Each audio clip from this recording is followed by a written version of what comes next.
ओम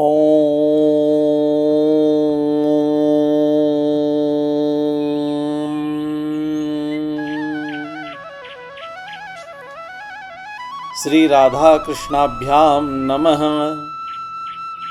हरि ओम तत्सत्। ओम गंगणपतये नमः।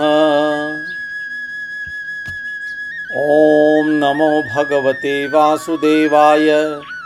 श्रीमद्भागवत कृष्णं नारायणं वन्दे कृष्णं वन्दे ब्रजप्रियं कृष्णं द्वैपायनं वन्दे कृष्णं वन्दे प्रथासुतम्। सम्मानित श्रोतागण, आज हम लोग द्वितीय स्कंध के 7वें अध्याय का पाठ करेंगे। इस अध्याय में परमपिता श्री ब्रह्मा जी ने नारद जी को भगवान के विभिन्न लीला अवतारों की कथा सुनाई। इन लीला अवतारों की कथा का प्रमुख आशय यह है कि भगवान स्वयं इस सृष्टि से जुड़े हैं और आवश्यकता पड़ने पर अपनी विभिन्न लीलाओं के द्वारा सृष्टि के चक्र को स्वयं संतुलित करते हैं। आइए अब हम सब मिलकर इस अध्याय में भगवान की विभिन्न लीलाओं का वर्णन करते हैं। अथ सप्तमो अध्यायः। भगवान के लीला अवतारों की कथा। ब्रह्मोवाच यत्रोद्यतः क्षितितलोद्धारणाय बिभ्रत क्रौडीं तनुं सकलयज्ञमयीमनन्तः अन्तर्मर्हार्णव उपागतमादिदैत्यं तं दृष्टयाद्रिमिव वज्रधरो ददार। ब्रह्मा जी कहते हैं, अनंत भगवान ने प्रलय के जल में डूबी हुई पृथ्वी का उद्धार करने के लिए समस्त यज्ञ में वाराह शरीर ग्रहण किया था। आदि दैत्य हिरणाक्ष जल के अंदर ही लड़ने के लिए उनके सामने आया। जैसे इंद्र ने अपने वज्र से पर्वतों के पंख काट डाले थे, वैसे ही वराह भगवान ने अपनी दाढ़ों से उसके टुकड़े टुकड़े कर दिए। जातो रुचेरजनयत सुयमान सुयज्ञ आकूति सुनुरम रानथ दक्षिणायां लोकत्रयस्य महति महरदयदार्तिं स्वायंभुवेन मनुना हरिरिक्त्यनुक्तः। फिर उन्हीं प्रभु ने रुचि नामक प्रजापति की पत्नी आकूति के गर्भ से सुयज्ञ के रूप में अवतार ग्रहण किया। उस अवतार में उन्होंने दक्षिणा नाम की पत्नी से सुयम नाम के देवताओं को उत्पन्न किया और तीनों लोकों के बड़े बड़े संकट हर लिए। इसी से स्वयंभू मनु ने उन्हें हरि के नाम से पुकारा। यज्ञे च करदम गृहे द्विज देवहोत्यां स्त्रीभिः समं नवाभिरात्म गतिं स्वमात्रे ऊचे यया आत्ममशलं गुणसंगपंक मस्मिन् विधूय कपिलस्य गतिं प्रपेदे। हे नारद, करदम प्रजापति के घर देवहूत के गर्भ से 9 बहनों के साथ भगवान ने कपिल के रूप में अवतार ग्रहण किया। उन्होंने अपनी माता को उस आत्मज्ञान का उपदेश किया जिससे वे इसी जन्म में अपने हृदय के संपूर्ण मल तीनों गुणों की आसक्ति का सारा कीचड़ धोकर कपिल भगवान के वास्तविक स्वरूप को प्राप्त हो गई। अत्रेरपत्यम्भिकाङ्क्षत आहतुष्टो दत्तो मयाहमितिं यद भगवान् स दत्तः यत्पादपङ्कज पराग पवित्र देहा योगर्धिमा पुरुभयीं यदुधैहाय याद्याः। महर्षि अत्रि भगवान को पुत्र रूप में प्राप्त करना चाहते थे। उन पर प्रसन्न होकर भगवान ने उनसे एक दिन कहा कि मैंने अपने आप को तुम्हें दे दिया। इसी से अवतार लेने पर भगवान का नाम दत्त अर्थात दत्तात्रेय पड़ा। उनके चरण कमलों के पराग से अपने शरीर को पवित्र करके राजा यदु और सहस्रार्जुन आदि ने योग की भोग और मोक्ष दोनों ही सिद्धियां प्राप्त की। तप्तं तपो विविधलोक श्री शिक्षया में आदौ सनात स्वत पसह स चतुः सनो अभूत।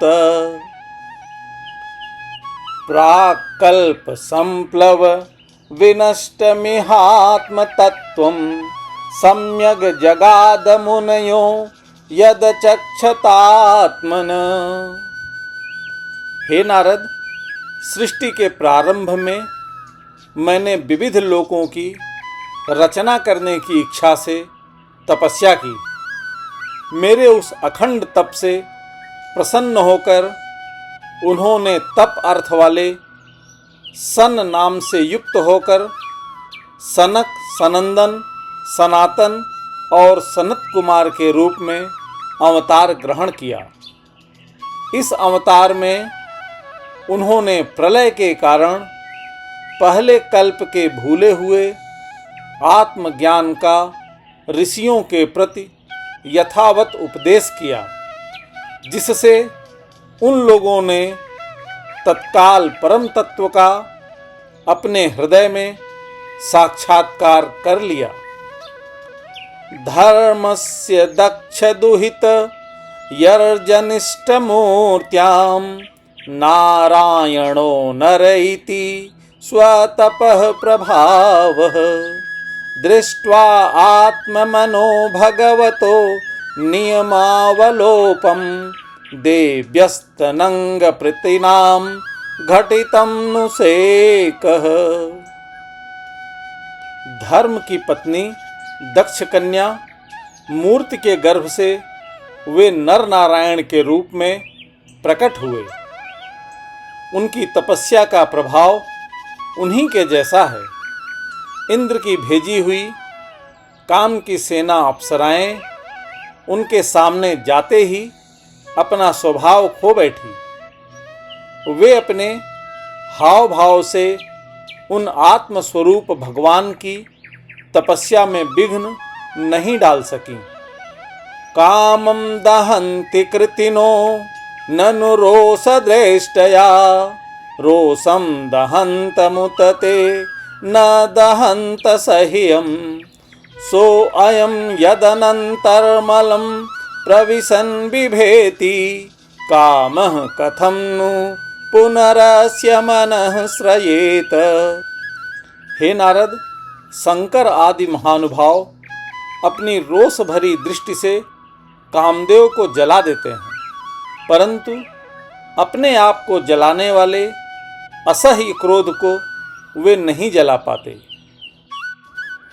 वही क्रोध नर नारायण के निर्मल हृदय में प्रवेश करने के पहले ही डर के मारे कांप जाता है। फिर भला उनके हृदय में काम का प्रवेश तो हो ही कैसे सकता है। विद्धः सपत्न्युदित पत्रिभिरन्ति राज्ञो बालोऽपि सन्नुपगत अस्तपसेवनानि तस्मादात ध्रुवगतिं गृणते प्रसन्नो दिव्याः स्तुवन्ति मुनयो यदुपर्यधस्तात्।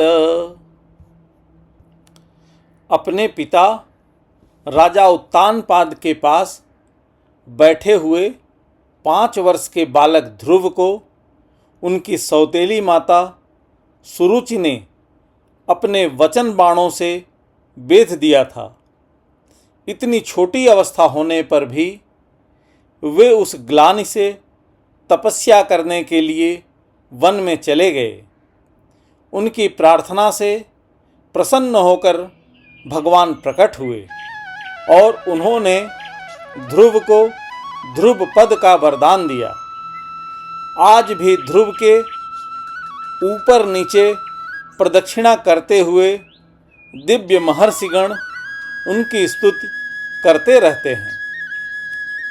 यद्वेनमुपगतं द्विजवाक्य वज्र विलुप्त पौरुष भगम निरये पतंतम त्रात्वार्थितो जगति पुत्र पदम चलेभे दुग्धाम वसूनि वसुधा सकलानि येन। कुमार्गगामी राजा वेन का ऐश्वर्य और पौरुष ब्राह्मणों के हुंकार रूपी वज्र से जलकर भस्म हो गया। वह नरक में गिरने लगा।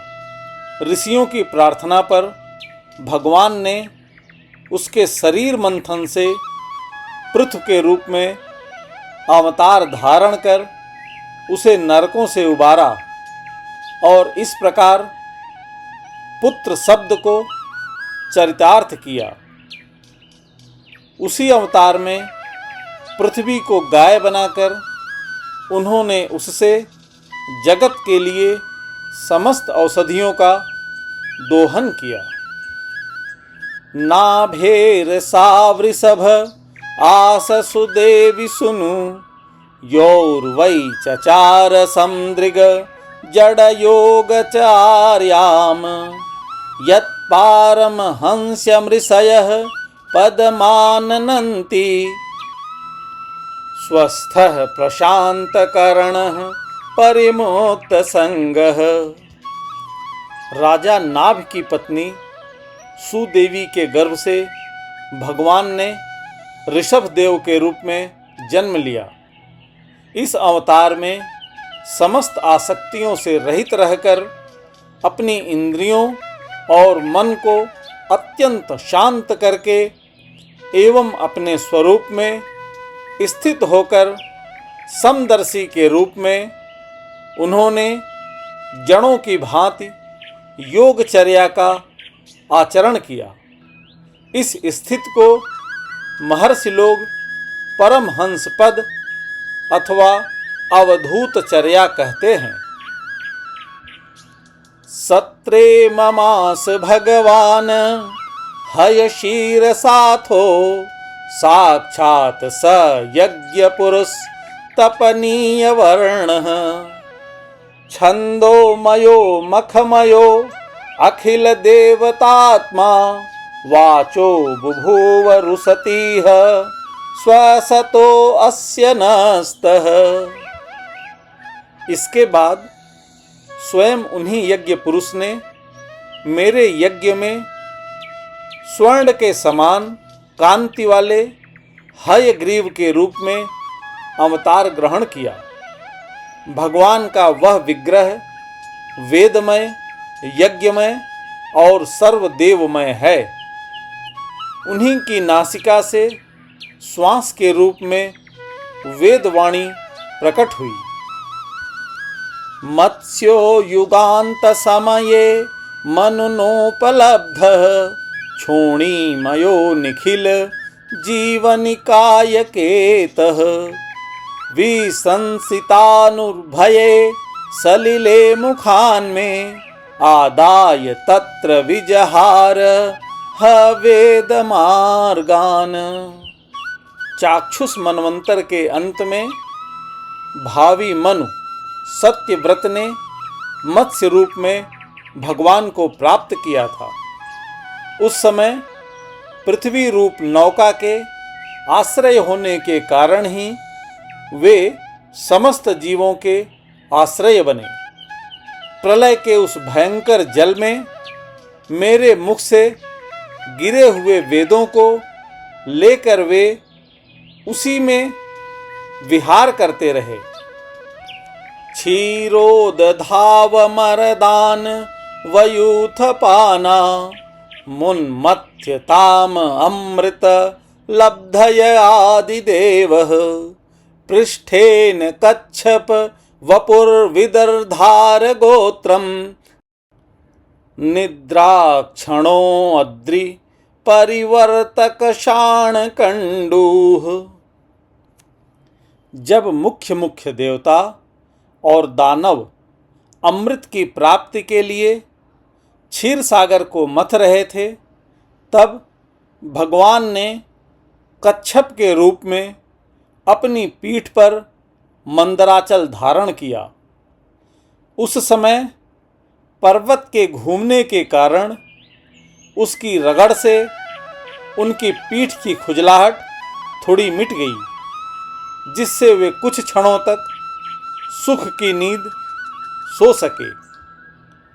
त्रैविष्टपोरुभयहांस नृसिंह रूपम कृत्वा भ्रमद भ्रुकुटी द्रंष्टकराल वक्त्रम दैत्येन्द्रमासु गदयाभि पतन्तमारा दूरौ निपात्य विददार नखै स्फुरन्तम। देवताओं का महान भय मिटाने के लिए उन्होंने नृसिंह का रूप धारण किया। फड़कती हुई भौहों और तीखी डाढ़ों से उनका मुख बड़ा भयावना सा लगता था। हिरण्याकश्यपु उन्हें देखते ही हाथ में गदा लेकर उन पर टूट पड़ा। इस पर भगवान नृसिंह ने दूर से ही उसे पकड़कर अपनी जांघों पर डाल दिया और उसके छटपटाते रहने पर भी अपने नखों से उसका पेट फाड़ डाला। अंतः सरस्युरुबलेन पदे गृहीतो ग्राहेण यूथपतिर अम्बुहस्तार्तः आहेदमादिपुरुषा अखिल लोकनाथ तीर्थ स्रवः श्रवण मंगल नामधेय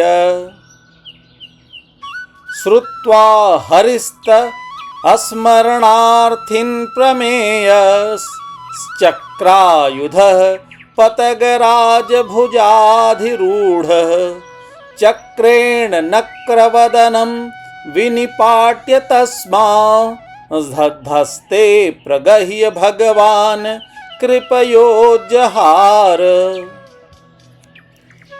बड़े भारी सरोवर में महाबली ग्राह ने गजेंद्र का पैर पकड़ लिया। जब बहुत थककर वह घबरा गया, तब उसने अपनी सूंड में कमल लेकर भगवान को पुकारा, हे आदि पुरुष, हे समस्त लोकों के स्वामी, हे श्रवण मात्र से कल्याण करने वाले। उसकी पुकार सुनकर अनंत शक्ति भगवान चक्रपाणि गरुड़ की पीठ पर चढ़कर वहां आए और अपने चक्र से उन्होंने ग्राह का मस्तक उखाड़ डाला। इस प्रकार कृपा परवश भगवान ने अपने शरणागत गजेंद्र की सूंड पकड़कर उस विपत्ति से उसका उद्धार किया। ज्यायान गुणैर्वर जो अप्यदितेः सुतानां लोकान विचिक्रम इमान यदथाधियज्ञः क्ष्मां वामनेन जगृहे त्रिपदच्छलेन याञ्चामृते पथि चरन् प्रभुर्भिरञ्चाल्यः। भगवान वामन आदित्य के पुत्रों में सबसे छोटे थे, परंतु गुणों की दृष्टि से वे सबसे बड़े थे, क्योंकि यज्ञ पुरुष भगवान ने इस अवतार में बल के संकल्प छोड़ते ही संपूर्ण लोकों को अपने चरणों से ही नाप लिया था। वामन बनकर उन्होंने 3 पग पृथ्वी के बहाने बल से सारी पृथ्वी तो ले ली थी, परंतु इससे यह बात सिद्ध कर दी कि सन्मार्ग पर चलने वाले पुरुषों को याचना के सिवा किसी उपाय से समर्थ पुरुष भी अपने स्थान से नहीं हटा सकते, ऐश्वर्य से च्युत नहीं कर सकते। नार्थो बलेरय मरुक्रम पाद शौच मापः शिखा धृतवतो विबुधाधिपत्यम यो वै प्रतिश्रुत मृते न चिकीर्षदन्य दात्मान मंग शिरसा हर ये अभिमेने। दैत्यराज बलि ने अपने सिर पर स्वयं वामन भगवान का चरणामृत धारण किया था। ऐसी स्थिति में उन्हें जो देवताओं के राजा इंद्र की पदवी मिली, इसमें कोई बलि का पुरुषार्थ नहीं था। अपने गुरु शुक्राचार्य के मना करने पर भी वे अपनी प्रतिज्ञा के विपरीत कुछ भी करने को तैयार नहीं हुए, और तो क्या भगवान का तीसरा पग पूरा करने के लिए उनके चरणों में सिर रखकर उन्होंने अपने आप को भी समर्पित कर दिया। तोभ्यं च नारद भृशं भगवान विवृद्ध भावेन साधु परितुष्ट उवाच योगम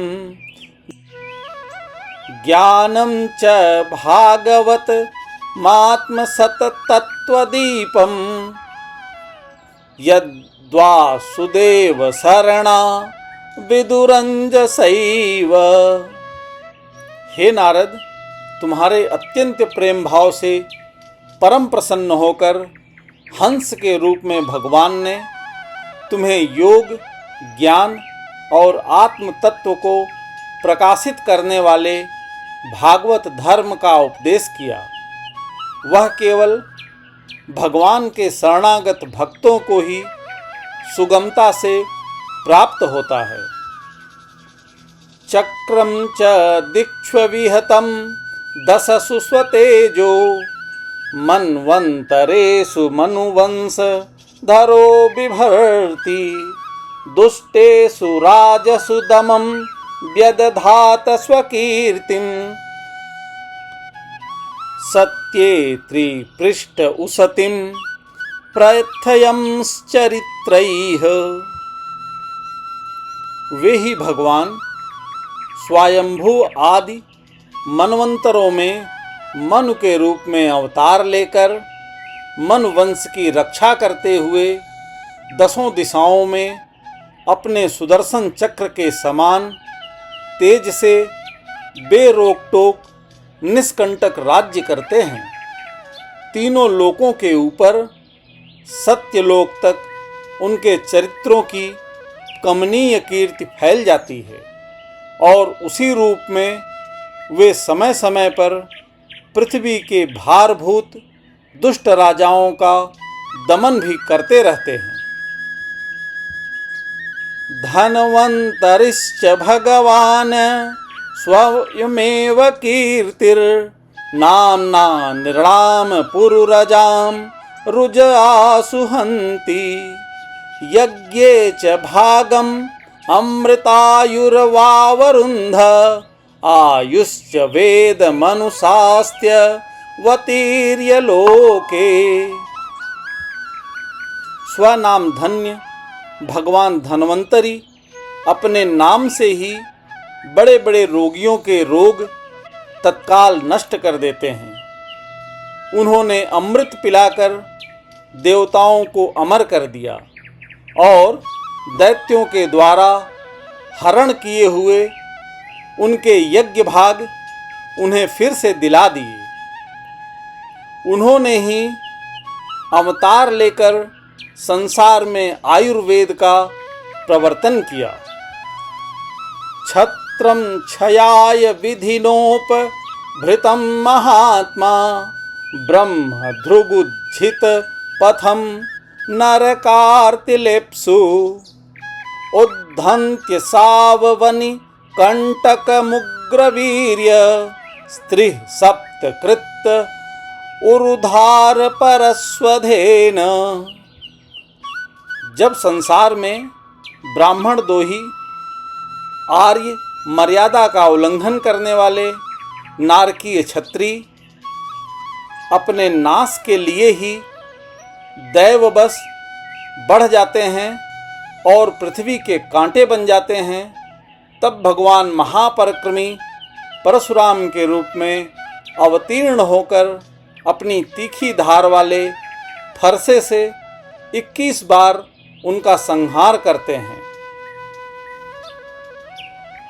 अस्मत् प्रसाद सुमुखः कलया कलेश इक्ष्वाकुवंश अवतीर्य गुरोर्निदेशे तिष्ठन् वनं सदयितानुज आविवेश यस्मिन् विरुद्ध 10 कंधर आर्तिमार्छत।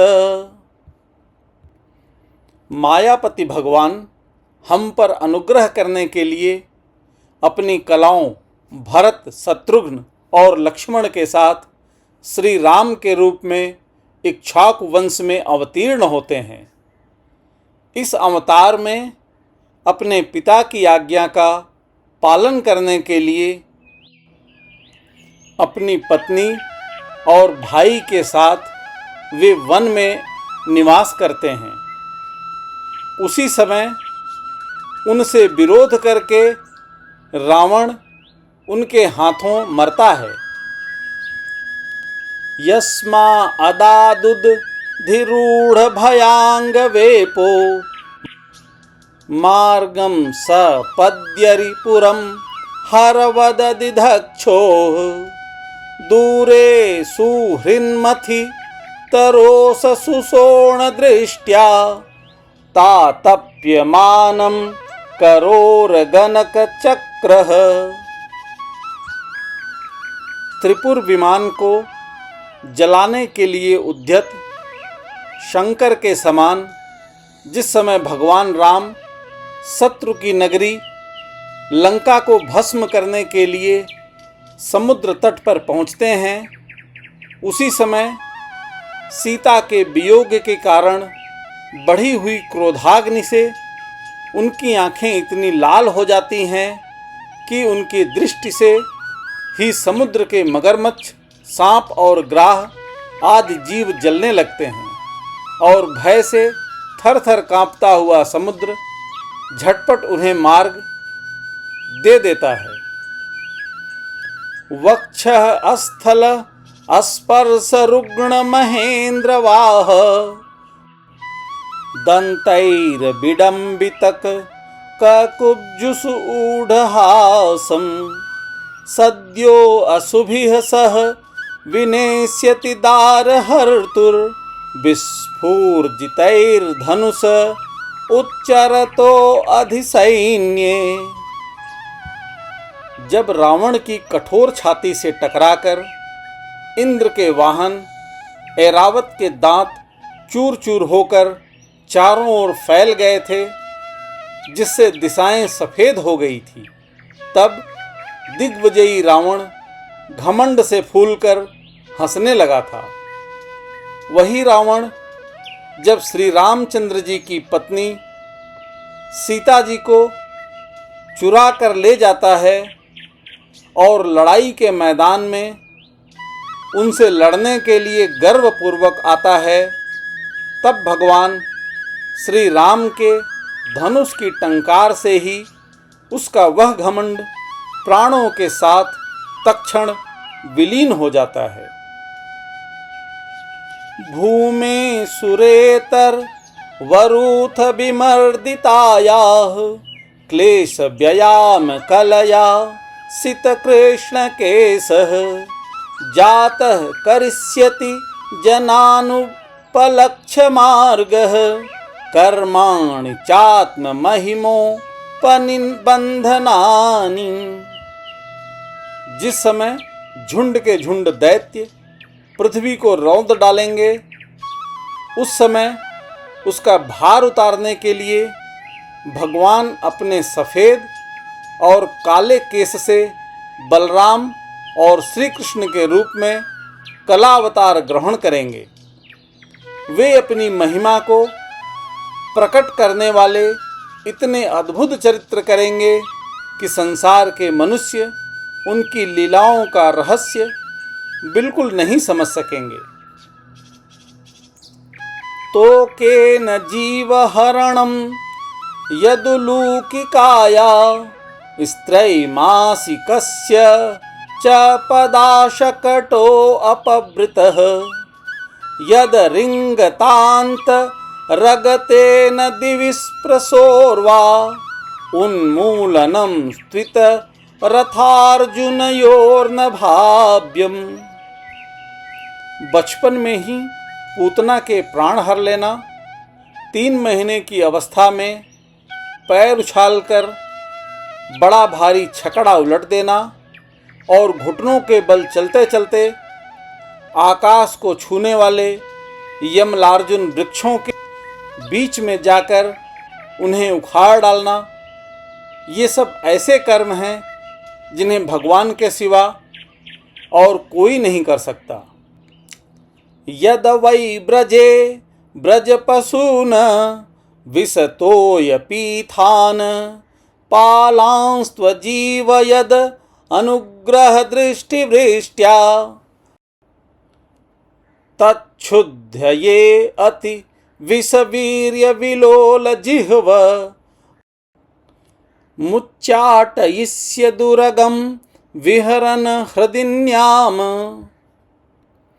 जब काली नाग के विष से दूषित हुआ यमुना जल पीकर बछड़े और गोप मर जाएंगे, तब वे अपनी सुधामयी कृपा दृष्टि की वर्षा से ही उन्हें जीवित कर देंगे और यमुना जल को शुद्ध करने के लिए वे उसमें विहार करेंगे तथा विष की शक्ति से जीभ लपलपाते हुए काली नाग को वहाँ से निकाल देंगे। तत्कर्म दिव्यमिव यन्निसिन्निः शयानं दावाग्निना शुचिवने परिदह्यमाने उन्नेष्यति ब्रजमतो अवसान्तकालं नेत्रे पिधाय सबलो अनधगम्य वीर्यः। उसी दिन रात को जब सब लोग वहीं यमुना तट पर सो जाएंगे और दावाग्नि से आसपास का मूंज का वन चारों ओर से जलने लगेगा, तब बलराम जी के साथ वे प्राण संकट में पड़े हुए ब्रजवासियों को उनकी आंखें बंद कराकर उस अग्नि से बचा लेंगे। उनकी यह लीला भी अलौकिक ही होगी। उनकी शक्ति वास्तव में अचिंत्य है।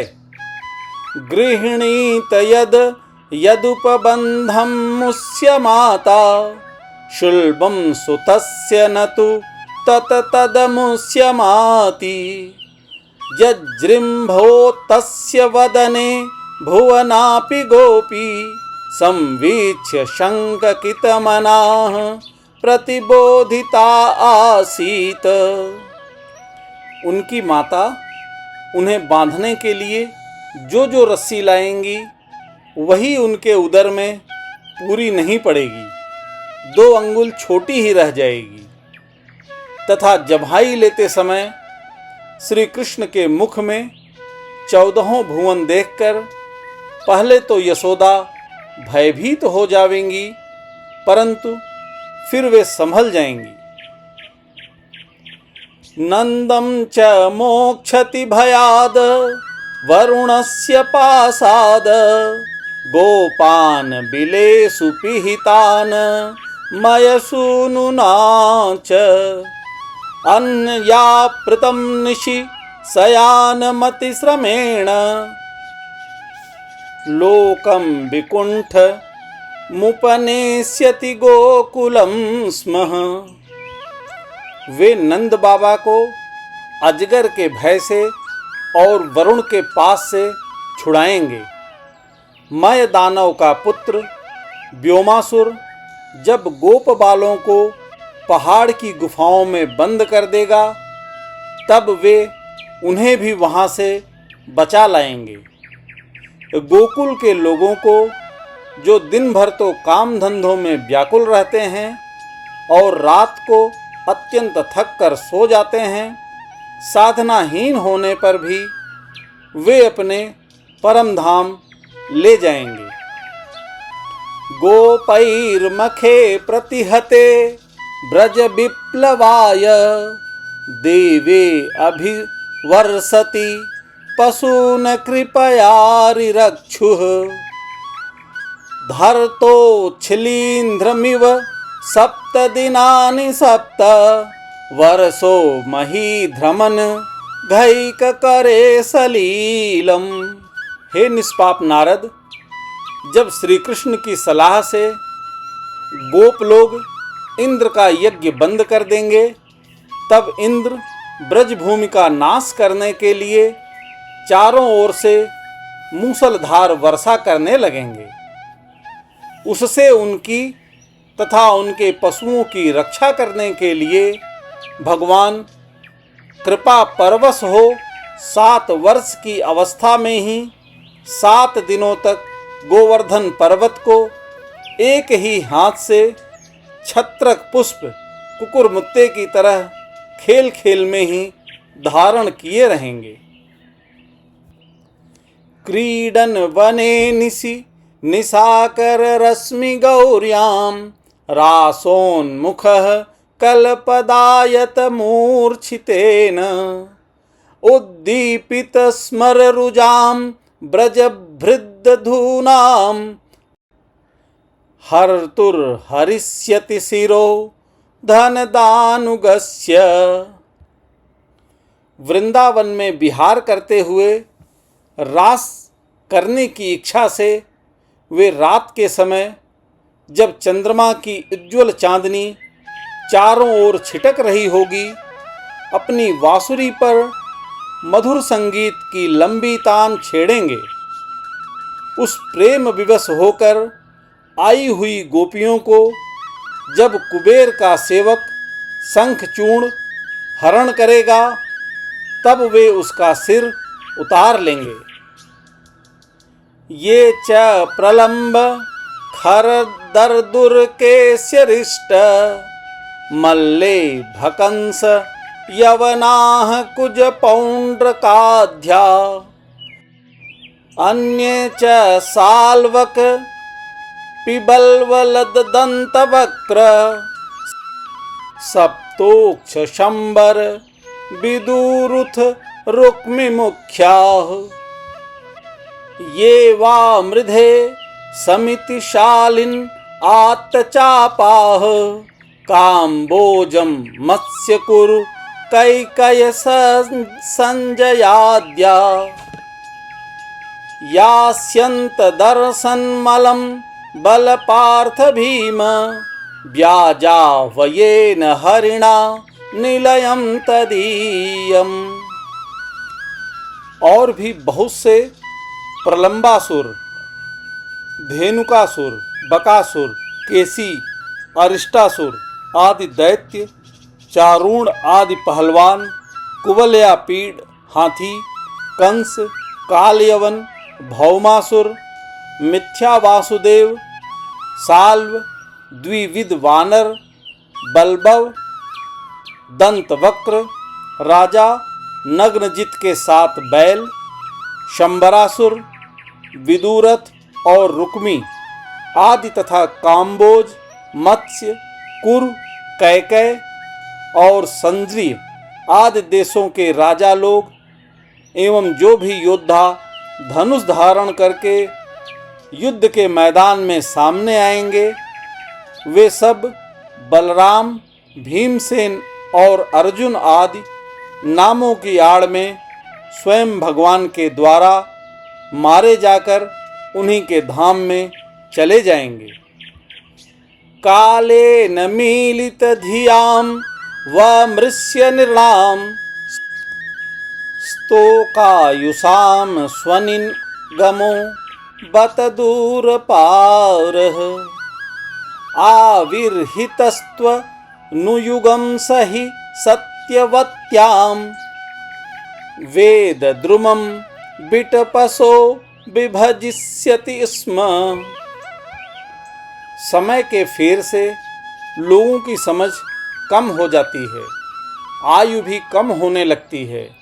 उस समय जब भगवान देखते हैं कि अब ये लोग मेरे तत्व को बतलाने वाली वेदवाणी को समझने में असमर्थ होते जा रहे हैं, तब प्रत्येक कल्प में सत्यवती के गर्भ से व्यास के रूप में प्रकट होकर वे वेद रूपी वृक्ष का विभिन्न शाखाओं के रूप में विभाजन कर देते हैं।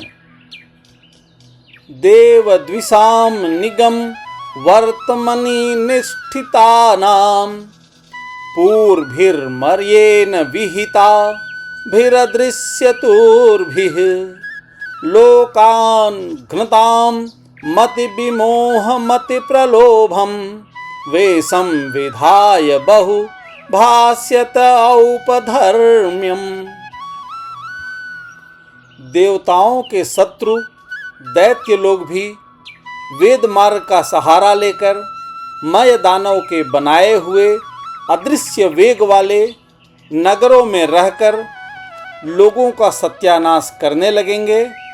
तब भगवान लोगों की बुद्धि में मोह और अत्यंत लोभ उत्पन्न करने वाला वेश धारण करके बुद्ध के रूप में बहुत से उपधर्मों का उपदेश करेंगे।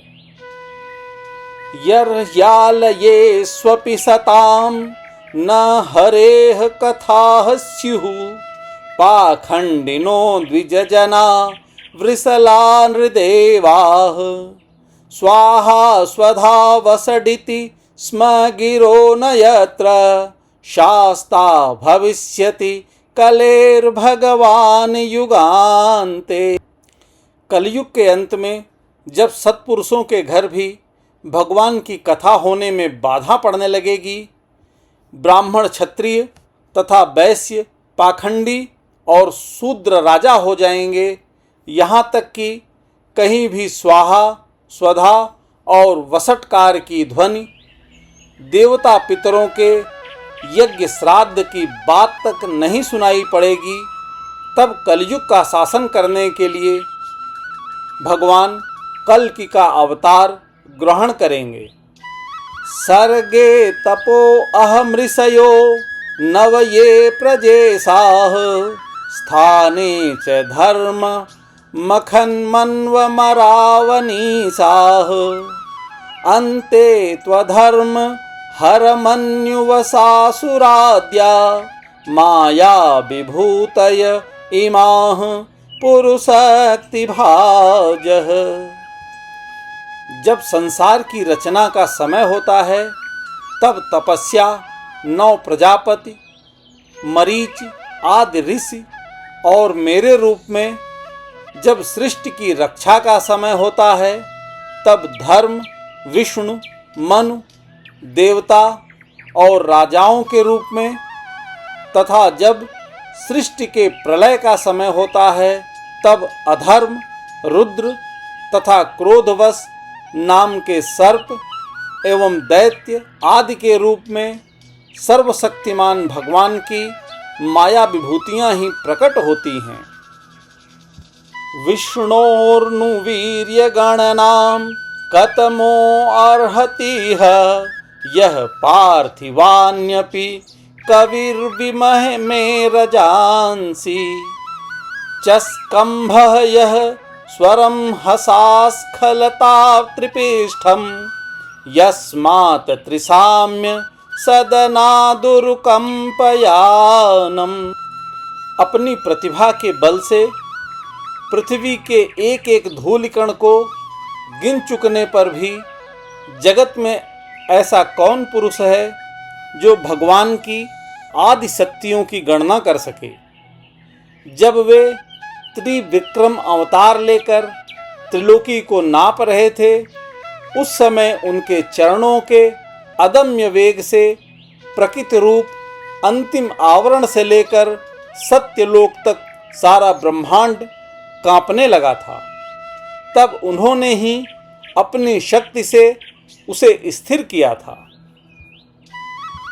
नान्तं विदाम्यहममि मुनयो अग्रजास्ते माया बलस्य पुरुषस्य कुतो अपरे ये गायन गुणान् दशशतानन आदिदेवः शेषो अपि धुनापि सम वस्यति नास्य पारम।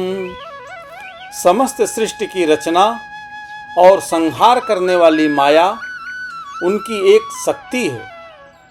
ऐसी ऐसी अनंत शक्तियों के आश्रय उनके स्वरूप को न मैं जानता हूँ और न वे तुम्हारे बड़े भाई सनकादि ही।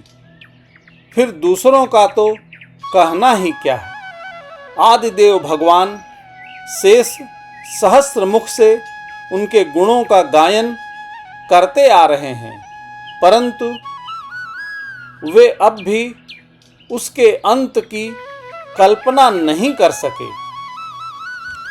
ये सां स एव भगवान दययेदनन्तः सर्वात्मना आश्रित पदो यदि निर्व्यलीकं ते दुस्तरामतित रन्ति च देव मायां नैषां ममाहमिति धीः स्वश्रीगाल भक्षे। जो निष्कपट भाव से अपना सर्वस्व और अपने आप को भी उनके चरण कमलों में निछावर कर देते हैं, उन पर वे अनंत भगवान स्वयं ही अपनी ओर से दया करते हैं और उनकी दया के पात्र ही उनकी दुस्तर माया का स्वरूप जानते हैं और उसके पार जा पाते हैं। वास्तव में ऐसे पुरुष ही कुत्ते और सियारों के कलेवा रूप अपने और पुत्रादि के शरीर में यह मैं हूँ और यह मेरा है ऐसा भाव नहीं करते।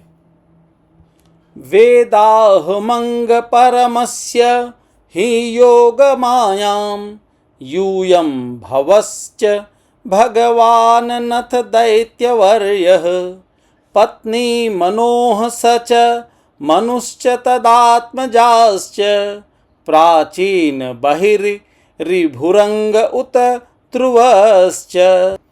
प्यारे नारद, परम पुरुष की उस योग माया को मैं जानता हूँ तथा तुम लोग भगवान शंकर, दैत्य कुल भूषण प्रहलाद, सतरूपा मनु, मनुपुत्र प्रियव्रत आदि प्राचीन बहिर, ऋभु और ध्रुव भी जानते हैं। इक्ष्वाकु रैल मुचुकुंद विदेह गाधी रध्वंबरीश सगरा गयनाहु साध्या मान्धात्र अरल्क शतधन्व नुरन्ति देवा देवव्रतो बलिरमूर्तरयो दिलीपः सौभरयुतंक शिविदेवल पिप्पलाद सारस्वतोद्ध व पराशर भूरिसेणाः येन्ये विभीषण हनुमदुपेन्द्र दत्त पार्थार दृष्टिसेन विदुर श्रुत देववर्याः।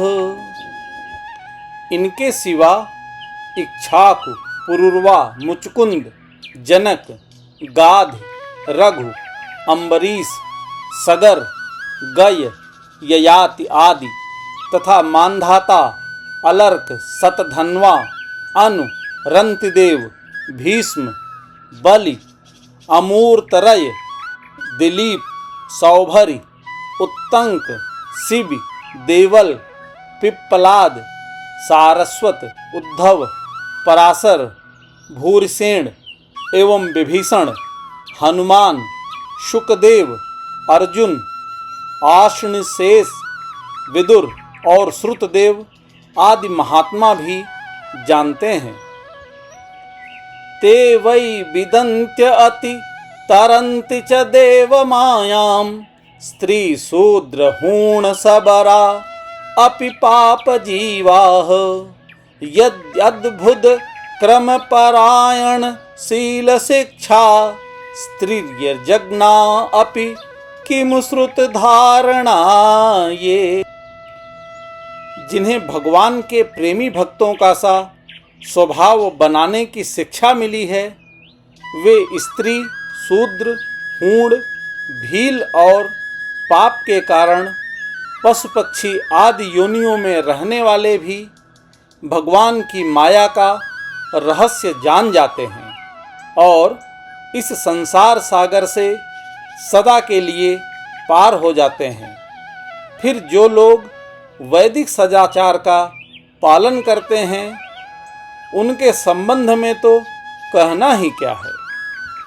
सस्वत प्रशांतम भयम प्रतिबोध मात्रम शुद्धम समम सदसतः परमात्म तत्वम शब्दो न यत्र पुरुकारवान क्रियार्थो माया परैत्यभिमुखे च विलज्जमाना।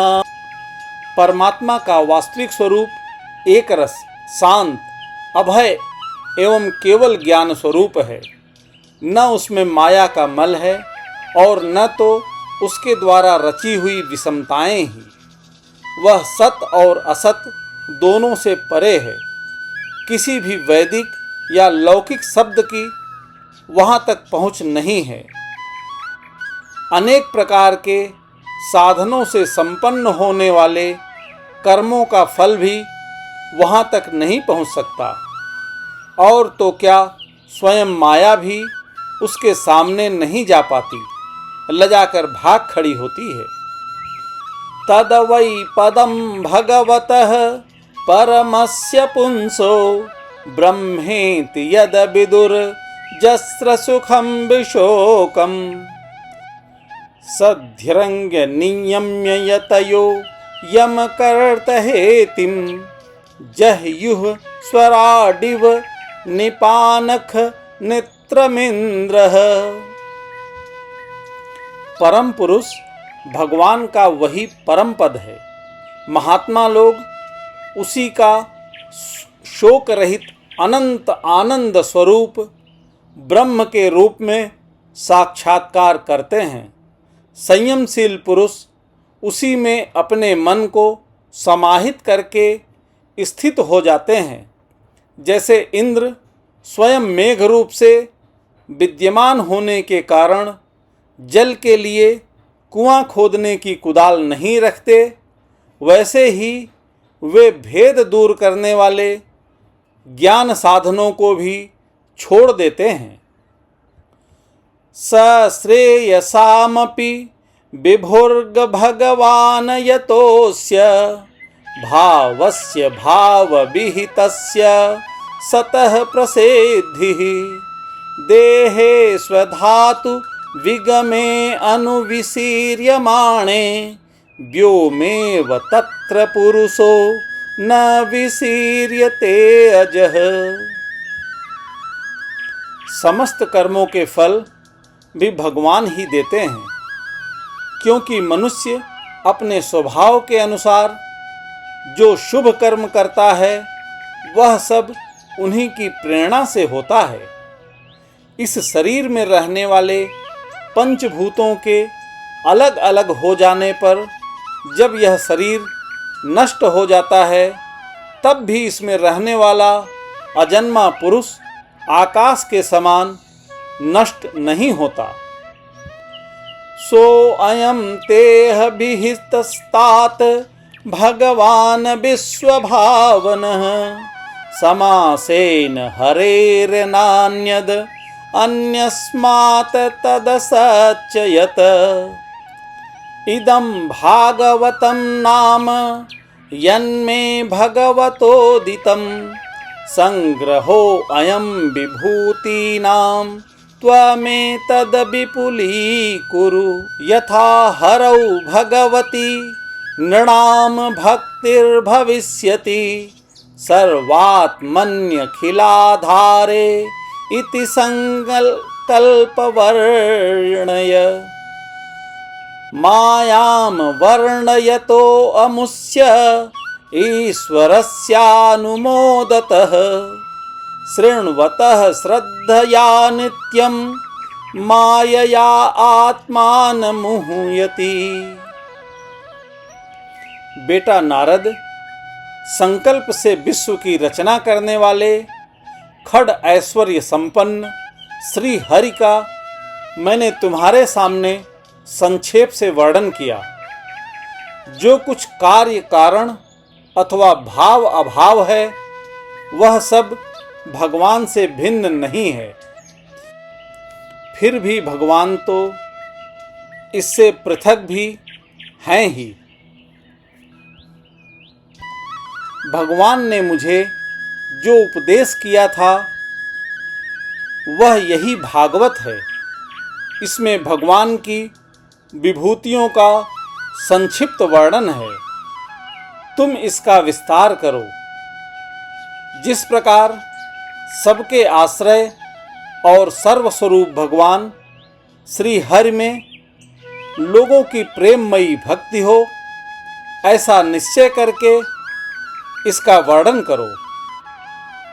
जो पुरुष भगवान की अचिंत शक्ति माया का वर्णन या दूसरे के द्वारा किए हुए वर्णन का अनुमोदन करते हैं अथवा श्रद्धा के साथ नित्य श्रवण करते हैं, उनका चित्त माया से कभी मोहित नहीं होता। इति श्रीमद्भागवते महापुराणे पारमहंसास्यां संहितायां द्वितीय स्कंधे ब्रह्मनारद संवादे सप्तमो अध्यायः।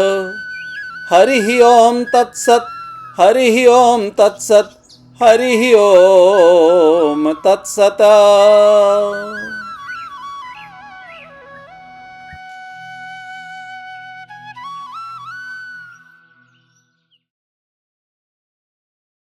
कृपया लाइक, शेयर और सब्सक्राइब करें।